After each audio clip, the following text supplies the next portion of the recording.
ചോദിക്കട്ടെ സുഹൃത്തുക്കളെ, നിങ്ങൾക്ക് എന്തിനാ ഈ കാലെന്തിനാ? ബ്രേക്ക് ചവിട്ടാൻ മാത്രമാണോ? അല്ല, ഇരുന്നിട്ട് കാൽ നീട്ടാവോ? അതാണ് സംഭവം. പിന്നെ അപകടം ഉണ്ടായിരുന്നത് മതിലൊക്കെ ഇടിച്ച് പൊളിച്ച്, പിന്നെ അതിൻ്റെ കയറും അതിൻ്റെ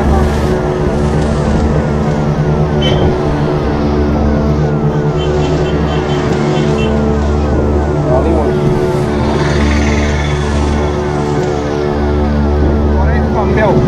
അപ്പോൾ വാഹനങ്ങളൊക്കെ പോക്ക് കണ്ടു കഴിഞ്ഞാൽ ഓരോ ഇതുമില്ല. അതേപോലെ തന്നെ ഈ പൊതുജനങ്ങളും റോഡിലിറങ്ങിയിട്ട്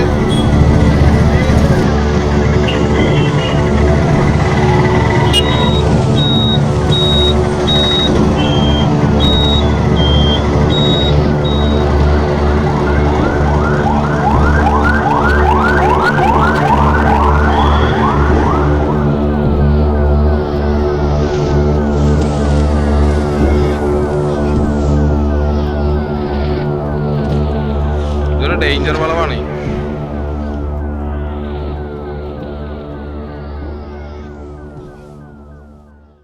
രാവിലെ നല്ല തിരക്കാട്ടോ. ഇന്ന് ശനിയാഴ്ചയും കൂടിയാണ്. പക്ഷെ ശനിയാഴ്ച സ്കൂളൊന്നും ഇല്ലാത്തതുകൊണ്ട് അത്യാവശ്യം തിരക്കുണ്ട്. അപ്പം ഞാൻ പറയുന്നത് എന്താ അറിയോ, നിങ്ങൾ ഒരു ട്രാക്കിലൂടെ മാത്രം വാഹനം ഓടിക്കുക. ഒരു ട്രാക്ക് പറഞ്ഞു കഴിഞ്ഞാൽ ഒരു റോഡിൽ 2 സൈഡ് ഉണ്ടാവും, 2 വശങ്ങളുണ്ടാവും.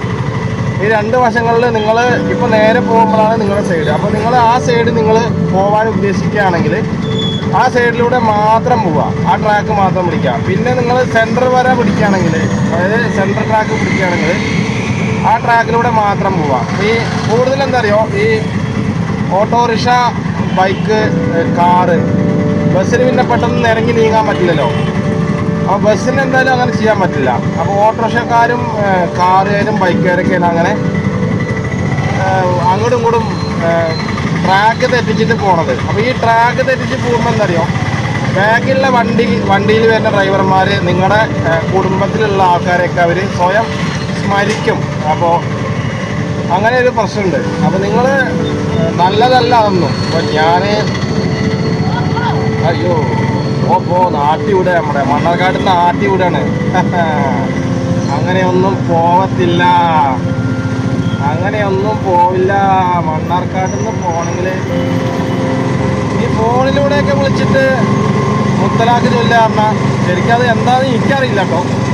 ഒന്നാമത് അത് ഇസ്ലാം മതപ്രകാരം തെറ്റായ കാര്യമാണ്. പിന്നെ അത് മാത്രമല്ല,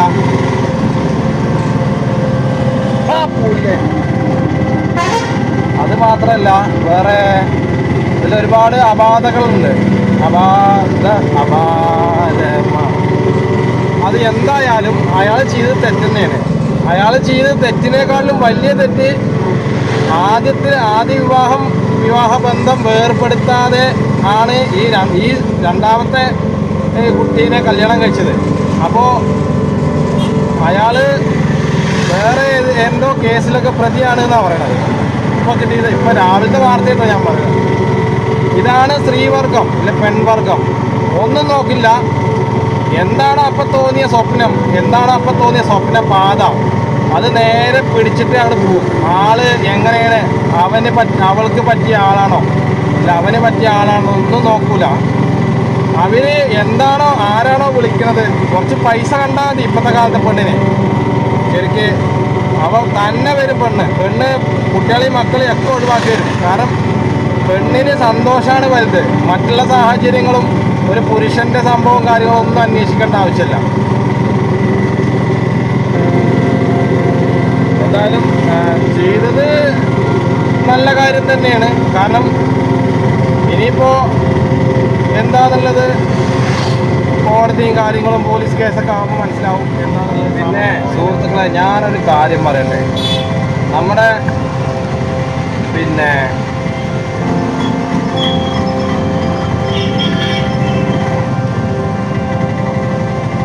നമ്മുടെ നാട്ടില് വെള്ളം പറ്റ കമ്മിയാകൊണ്ടിരിക്കുക. അപ്പോൾ വെയിലിന് നല്ല ചൂടുണ്ട്.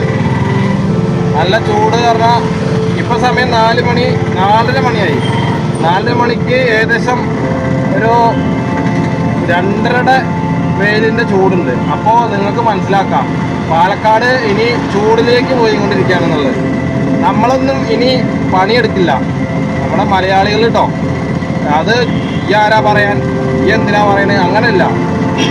പൊതുവേ നമ്മുടെ മലയാളികൾ എപ്പോഴും തണലത്ത് നിന്നുകൊണ്ടാണ് വർത്താനം പറയുന്നത്. ഇപ്പം ഞാൻ വെയിലത്ത് നിൽക്കണു എന്നല്ല കേട്ടോ അതിൻ്റെ അർത്ഥം, പൊതുവേ ആയിട്ട് കാണില്ലേ. കാരണം മലയാളിക്ക് വെയിൽ എന്ന് പറയുന്നത് അലർജിയാണ്. മലയാളിക്ക് കൂടുതൽ വേണ്ടത് തണുപ്പാണ്. ആ ശീതീകരിച്ച റൂം, ശീതീകരിച്ച വാഹനം, അങ്ങനെ ഉള്ള ശീലമാണ്. അതുകൊണ്ട് മാത്രമാണ് നമ്മുടെ കേരളത്തിൽ ഓരോ ദിവസം ഇങ്ങനെ രോഗികൾ പെരുകിക്കൊണ്ടേ ഇരിക്കുന്നത്. അതിന് മാറണമെന്നുണ്ടെങ്കിൽ നമ്മൾ വെയിൽ കൊള്ളണം. നിങ്ങൾ എപ്പോഴെങ്കിലും ശ്രദ്ധിച്ചിട്ടുണ്ടോ ഈ പൂച്ച, നായ്ക്കൾ, പട്ടികൾ, മൃഗങ്ങൾ, അങ്ങനെ പറയാം. പൊതുവേ നമ്മൾ കാട്ടിൽ പോയി വെക്കില്ലല്ലോ, നാട്ടിലത്തെ കാര്യമായിട്ട് പറഞ്ഞത്. അപ്പോൾ അവരൊക്കെ വെയിൽ കൊണ്ട് കിടക്കണ ഉറങ്ങണ കണ്ടിട്ടുണ്ടോ നിങ്ങൾ കരുതും അത് തണുപ്പ് മാറ്റിയാണ് എന്ന്. അല്ല, അത് അതിൻ്റെ ചൂട് എടുക്കുകയാണ്, എനർജി ഉണ്ടാക്കുകയാണ്. അത് നമുക്ക് സൂര്യൻ്റെ വെളിച്ചം എന്ന് പറയുന്നത് നമുക്ക് എനർജി കിട്ടാനാണ് സൂര്യൻ്റെ വെളിച്ചം ഉണ്ടായത്. ഇരുട്ടാണെങ്കിൽ നമുക്ക് എനർജി ഉണ്ടാവില്ല, വെളിച്ചത്ത് മാത്രമേ നമുക്ക് എനർജി ഉണ്ടാവുള്ളൂ. അപ്പോൾ നമ്മൾ വെയിൽ കൊണ്ടിട്ട് നടക്കണം, പണിയെടുക്കണം എന്നൊക്കെ പറഞ്ഞ് ഇതിലാണ് എനർജി കിട്ടാനാണ്. ഒരു 10-10:30 പറഞ്ഞത്. ഇവിടെ അടുത്ത അതാ അവിടെ ആ മൂലയിൽ കാണുന്ന വീടുണ്ട്. ആ വീടിൻ്റെ മതിൽ ഇടിച്ച് പൊളിച്ചു ഈ വണ്ടി. അതിൻ്റെ ഇത് കണ്ടില്ല നിങ്ങൾ, അടിച്ച് മോന്മാരി അടിച്ചു. ഇഞ്ചിൻ ജാമായി, ടയറ്, എൻ്റെ ഇതൊക്കെ വേർപെട്ട് സോക്കാപ്സറൊക്കെ പോയിരുന്നു. അത് മാത്രമല്ല അതവിടെ കണ്ടോ ഗ്ലാസ്സൊക്കെ അടിച്ചിട്ട്. പിന്നെ അത് മാത്രമല്ല കേട്ടോ, 2 പേരാണ് വാഹനത്തിൽ ഉണ്ടായിരുന്നത്. അപ്പോൾ അത് അടിച്ച് തല വന്ന് അടിച്ചിൻ്റെ ഇതാണ്. അത് മാത്രമല്ല കേട്ടോ, ഇനി വേറെ ഒന്നും കാണിക്കണത് തെറ്റാണോ എന്നറിയില്ല. അതാണ് വീടിയാണ് ഗ്ലാസ്. അപ്പോൾ അമ്മാരി അടി അടിച്ചത് ഇരുന്ന അവള് സീറ്റ് ബെൽറ്റ് ഇട്ടിട്ടില്ല. പിന്നെ ഈ ഡ്രൈവർ എന്തായാലും സീറ്റ് ബെൽറ്റ് ഇട്ടു. അപ്പോൾ അതുകൊണ്ടാണ് എയർ ബാഗ് വന്നത്. എയർ ബാഗ് വന്ന് പൊട്ടി ഇതായിരുന്നത്. അപ്പുറത്തെ എയർ ബാഗ് ഇല്ലാത്ത വണ്ടിയെ തോന്നുന്നുണ്ട്. സീറ്റ് ബെൽറ്റ് ഇട്ടിട്ടുമില്ല. പിന്നെ രക്തം സീറ്റ് കട ഉണ്ട്, സീറ്റ് കട കാണാണ്ട്. അപ്പോൾ ഇതാണ് നമ്മൾ ഞാൻ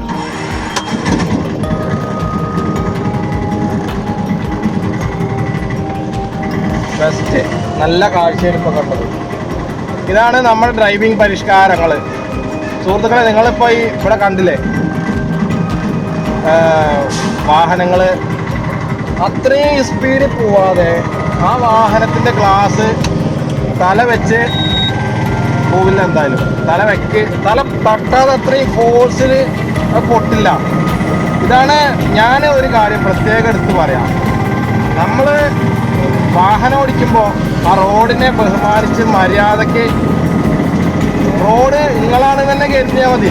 നിങ്ങളുടെ മേത്തേക്ക് ഇല്ലെങ്കിൽ നിങ്ങളുടെ ആരെങ്കിലും എന്തെങ്കിലും പറയാൻ വരെ വേണ്ടാത്തതോ അങ്ങനെ വല്ലതും പറയാൻ വരെ ഞങ്ങൾ സമ്മതിക്കോ? അതേപോലെ തന്നെ ഈ റോഡിൻ്റെ കാര്യം.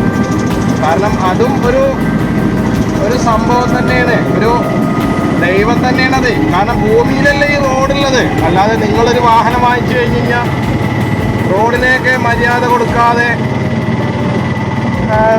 ചെയ്യാൻ പാടുണ്ടോ? പിന്നെ ഒന്നാമത് അറിയാം. പിന്നെ അത് മാത്രമല്ല കേട്ടോ, അവർ ഏകദേശം 10:30 മണിക്കാണ് അപകടം ഉണ്ടായിരുന്നത്. മതിലൊക്കെ ഇടിച്ച് പൊളിച്ച് പിന്നെ അതിൻ്റെ ടയറും അതിൻ്റെ ആ ബമ്പറും ഒക്കെ അവിടെ ഉണ്ട്. അപ്പോൾ ഇവർ മദ്യപിച്ചിട്ടാണ് വന്നിരുന്നതെന്ന് പറഞ്ഞു. ഇനിയിപ്പോൾ ഡ്രൈവർ മദ്യപിച്ചിട്ടുണ്ടോ, അപ്പുറത്തെ സീറ്റിലിരിക്കുന്ന ആൾ മദ്യപിച്ചിട്ടുണ്ടോ എന്നറിയില്ല. സീറ്റ് ബെൽറ്റ് ഇട്ടിട്ടില്ല, അതുകൊണ്ട് മാത്രമാണ് ഇത്ര വലിയ പരിക്ക്. പിന്നെ അവിടെ ഞാൻ അന്ന് പറഞ്ഞിരുന്നു പിന്നെ വഴിയുടെ കാര്യം. കാരണം ഇതിന് മുന്നേ ഒരാൾ മരിച്ചിട്ടുണ്ടായിരുന്നു. ഇപ്പോൾ ഇത് 5 or 6 ആളാണ് തോന്നുന്നത്. ഞാൻ കാറിൻ്റെ ഇതൊക്കെ കാണിച്ചത് എന്താ അറിയോ, ആ കാറ് എനിക്ക് പരിചയമുണ്ട്, പരിചയമുണ്ട്. പക്ഷേ നമ്മൾ ഇന്നേരെ അങ്ങനത്തെ ഒരു വീഡിയോയിൽ ഉൾപ്പെടുത്തിയിട്ടില്ല. അത് ഇന്നാണ് ഉൾപ്പെടുത്താൻ കഴിഞ്ഞത്. അതുകൊണ്ട് എന്താണെന്നറിയോ, നിങ്ങൾ അപകടത്തിലാവുമ്പോൾ, അതായത് അപകടത്തിൽ പെട്ട് കഴിഞ്ഞാൽ നിങ്ങളെ ശ്രദ്ധിക്കും, നിങ്ങളെയും ശ്രദ്ധിക്കും. അതിന് മുന്നേ നിങ്ങളെ ശ്രദ്ധിക്കില്ല എന്നും അല്ല, പക്ഷെ ഏറ്റവും പോപ്പുലർ ആവുന്നത് നിങ്ങൾ അപ്പോഴാവും. അത് ചിലപ്പോൾ കാണാൻ നിങ്ങൾ ഉണ്ടാവില്ല. അപ്പം അതുകൊണ്ട് ഈ നൂലാമാല ഡ്രൈവിങ് നല്ലതല്ല. അത് എന്ത് അർജൻറ്റായിട്ട് പോവുകയാണെങ്കിലും എന്ത് സ്പീഡ് പോവുകയാണെങ്കിലും നിങ്ങളൊരു ലിമിറ്റ് വെക്കുക വാഹനത്തിന്, എന്നാൽ കുറേയൊക്കെ കമ്മിയാവും. അപ്പോൾ വാഹനങ്ങളൊക്കെ പോക്ക് കണ്ടു കഴിഞ്ഞാൽ ഒരു ഇതുമില്ല. അതേപോലെ തന്നെ ഈ പൊതുജനങ്ങളും റോഡിലിറങ്ങിയിട്ട് സ്പീഡിൽ വരുന്ന വണ്ടിയാവും. ചിലപ്പോൾ 30, 35 അല്ലെ 40 വരിക. ഈ ടൗണിൽ കൂടെ പ്രത്യേകിച്ച് കാണുന്നുണ്ട്, പ്രത്യേകിച്ച് ഈ ഉൾനാട്ടുകടയും കാണാറുണ്ട് കേട്ടോ. പെട്ടെന്ന് റോഡ് മുറിച്ച് കിടക്കുക. അപ്പോൾ ഇവർക്ക് അറിയില്ല ഞാനങ്ങോട്ട് കിടക്കുമ്പോൾ വണ്ടി തന്നെ നിൽക്കുന്നത്. വണ്ടിയല്ല തന്നെ നിൽക്കുക, നിങ്ങളെ ജീവനാണ് തന്നെ നിൽക്കുക. അപ്പം നിങ്ങൾ ശ്രദ്ധിച്ചിട്ട് റോഡൊക്കെ ക്രോസ് ചെയ്യുക. അത് നിങ്ങൾക്കും ബാധകം തന്നെയാണ്. കാരണം നിങ്ങൾ മനുഷ്യന്മാരാണ്, വണ്ടി ഓടിക്കുന്നത് മനുഷ്യന്മാരാണ്. അപ്പോൾ മനുഷ്യന് പരിഗണന കൊടുക്കണ്ടേ? അത് മാത്രം ചെയ്താൽ മതി സുഹൃത്തുക്കളെ. കാരണം നമ്മളൊക്കെ വീണ് കിടക്കുകയാണെങ്കിൽ സഹായിക്കാൻ ആരും ഉണ്ടാവില്ല. എല്ലാവരും ഉണ്ടാവും എന്ന് പറയും. ഇന്നലെ എൻ്റെ അടുത്ത് ഒരു കഥ പറയണ്ടായി. കഥയല്ല, ഒരു അനുഭവം. അവന് കാല് ഒടിഞ്ഞിട്ട് കിടക്കാണ്. അപ്പോൾ അത്യാവശ്യം നല്ല കുടുംബം തന്നെയാണ്, ഇല്ല എന്നല്ല. അപ്പം പെണ്ണുങ്ങളും കുട്ടികളൊക്കെ ഉണ്ട് അവന്. അപ്പോൾ അവൻ്റെ 3 അനിയന്മാരോ അവരൊന്ന് വിളിക്കേ, വർത്താനം പറയേ, അതേപോലെ ഒന്ന് വന്ന് കാണേ. പൈസയും കൊണ്ടൊന്നും വേണ്ടളിയാ, വെറുതെ ഒന്ന് വന്ന് കണ്ടിട്ട് ആണെങ്കിൽ തന്നെ ഒരു ആശ്വാസമല്ലേ നമുക്ക്. അപ്പോൾ ഈ അങ്ങനെ അപകടത്തിൽപ്പെട്ട കാര്യം പറഞ്ഞോന്ന് ചോദിച്ചപ്പോൾ അവരറിഞ്ഞണോന്ന് അല്ല, കുടുംബക്കാരനെയാണ് പ്രശ്നം, കുടുംബത്തിലുള്ളവരുടെ പ്രശ്നം. ഇപ്പോൾ നാട്ടുകാരാണ് 1 കിലോ അരിയെങ്കിലും വാങ്ങിക്കൊണ്ടുകൊടുക്കണത്. അപ്പോൾ ഇതൊക്കെയാണ് ഓരോ മനുഷ്യന്മാരുടെ അവസ്ഥ. നമ്മളത് ഇവരുണ്ടിക്ക് അവർ വരുന്ന നോക്കാൻ, അല്ലെങ്കിൽ അവള് വരുന്ന ഒരപ്പനും വരില്ല. വന്നിരുന്നൊരു സമയവും കാലമൊക്കെ ഉണ്ടായിരുന്നു. അതെങ്ങനെ അറിയോ? നമ്മൾ ഈ കുടുംബത്തിൽ നിന്ന്, നമ്മളെ കുടുംബം എൻ്റെ കുടുംബമല്ല കേട്ടോ, പൊതുവേ നമ്മൾ ഈ തറവാടുകളിൽ നിന്ന് നമ്മൾ വിഭജിച്ച് പോയില്ലേ. എനിക്ക് ഒറ്റയ്ക്ക്, അല്ല ഓൾക്ക് ഒറ്റയ്ക്ക് താമസിക്കണം, അല്ല ഞങ്ങൾക്ക് ഒറ്റയ്ക്ക് ജീവിക്കണം എന്നുള്ളത്. സമാധാനത്തോടെ ജീവിക്കുന്നവരുണ്ട്. പക്ഷേ ആ ഒരു നമ്മളിപ്പോൾ എല്ലാവരും അമ്മയുടെ ഗർഭപാത്രത്തിൽ നിന്ന് വന്ന തന്നെയല്ലേ. ഈ ഗർഭപാത്രം എന്ന് പറയുമ്പോൾ അതിലൊരു പൊക്കിൾ കൊടി ഉണ്ടാവും. അതിന്ന് വിഭജിച്ച് കഴിഞ്ഞാൽ പിന്നെ നമ്മൾ എത്ര അടുപ്പിക്കാൻ ശ്രമിച്ചാലും അടുക്കില്ല, അത് അകന്നകന്ന് പോവുള്ളൂ. അതാണ് നമ്മുടെ ലൈഫ്. കോഴിനെ ആ ചിക്കൻ പറയാക്കി.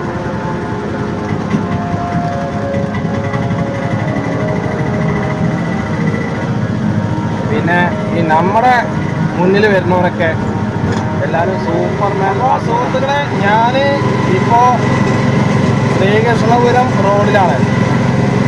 ശ്രീകൃഷ്ണപുരം റോഡ് പറയുമ്പോൾ മെയിൻ റോഡാട്ടോ ഞാൻ പറഞ്ഞത്, അല്ലാതെ ശ്രീകൃഷ്ണപുരത്തെ റോഡിലല്ല.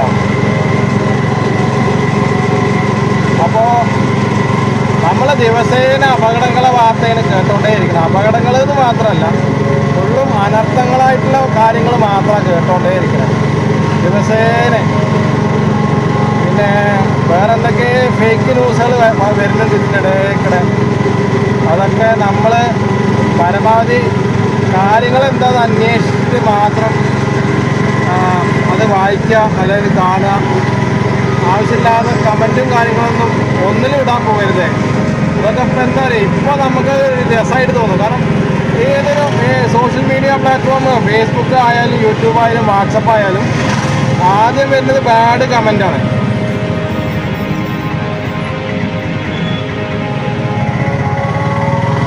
ഒന്നും അറിയില്ല, എന്നാലും ഇങ്ങനെ ഇത് കാട്ടിക്കൂട്ടിനുണ്ടെങ്കിൽ എല്ലാതും അറിയുന്നില്ലല്ലോ. അങ്ങനെ തന്നെയാണ് അപകടങ്ങൾ ഉണ്ടാവുന്നത്. ഇതിപ്പോൾ വരുന്നവനും അറിയില്ല, പോണവനും അറിയില്ല, അവൻ്റെ പ്രശ്നം എന്താണ്. അതൊക്കെ തന്നെയാണ് ഒന്നാമതെന്താ ഈ ബ്രേക്ക്. ഞാനും ചോദിക്കട്ടെ സുഹൃത്തുക്കളെ, നിങ്ങൾക്ക് എന്തിനാ ഈ കാലെന്തിനാ? ബ്രേക്ക് ചവിട്ടാൻ മാത്രമാണോ? അല്ല, ഇരുന്നിട്ടേ കാൽ നീട്ടാവോ, അതാണ് സംഭവം. പിന്നെ നിങ്ങൾക്ക് കൈകൾ എന്തിനാ അറിയോ? അത് ആക്സിലേറ്റർ പിടിച്ച് തിരിക്കാനും ബ്രേക്ക് പിടിക്കാനും അല്ല.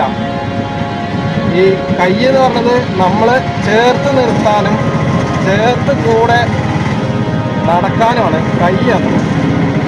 അപ്പോൾ നമ്മൾ ഇരുന്നിട്ടേ കാല് നീട്ടാവൂ എന്ന് പറയുമ്പോൾ നിങ്ങൾ ബ്രേക്ക് ചവിട്ടാനും കൂടി കാല് ഉപയോഗിക്കുന്നുണ്ട്. അതിപ്പോൾ ആരും ഉപയോഗിക്കുന്നില്ല ശരിക്കും. കാരണം ഒന്ന് ചവിട്ടി കൊടുക്കാൻ ഒരു സെക്കൻഡോ അല്ലെങ്കിൽ 10 സെക്കൻഡോ ബ്രേക്കിൽ കാല് വെക്കാൻ ഇപ്പോൾ ആർക്കും വയ്യ. ആക്സിലേറ്ററിന്മേൽ കാലായിട്ട് തൊട്ടാൽ അല്ലെങ്കിൽ കൈ കൊണ്ട് ആക്സിലേറ്ററിന്മേൽ കാലിട്ട് പിടിച്ച് തിരിച്ചാൽ പിന്നെ അത് തന്നെ എവിടെയെങ്കിലും പോയി ഇടിച്ചു നിൽക്കണം.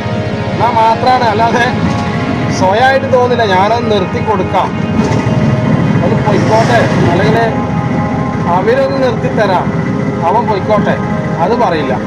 അത് ചിന്തിക്കൂല, അത് ആലോചിക്കൂല.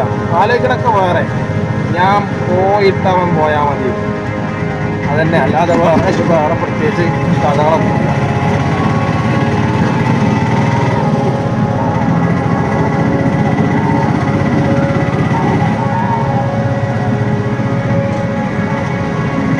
വൈകുന്നേരത്ത് അമ്പലത്തിൽ പാട്ട് ഇങ്ങനെ കേൾക്കുമ്പോഴേ പഴയ ഓർമ്മ വരിക, ഓരോരോ കഥകൾ. അപ്പോൾ ഞാൻ വാക്കട റോഡിലാണ്, വാക്കട കടമ്പഴിപ്പുറം റോഡിലാട്ടോ.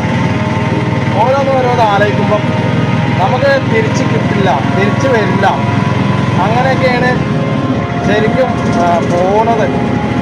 എന്തെന്നെ ആയാലും ഒരു ദിവസം പോയാൽ ആ ദിവസം നമുക്ക് തിരിച്ച് കിട്ടുമോ? ഇന്ന് നമുക്ക് നാളെ കിട്ടില്ല, നാളെ നമുക്ക് ഇന്ന് കിട്ടുമോ? ഇല്ല. ഓരോ ദിവസവും ഓരോ നിറങ്ങളാണ്, ഓരോ വ്യത്യാസമാണ്, ഓരോ രുചികളാണ്, ഓരോ സ്വഭാവമാണ്, ഓരോ രീതിയാണ്. പിന്നിപ്പോൾ എന്താ ഒരു വ്യത്യാസം? അതിലൊക്കെ വ്യത്യാസങ്ങളുണ്ട്.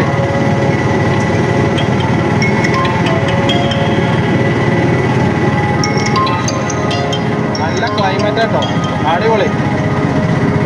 നല്ല സൂര്യൻ്റെ അസ്തമയം ഇവിടുന്ന് ചെറുതായിട്ട് കാണാം.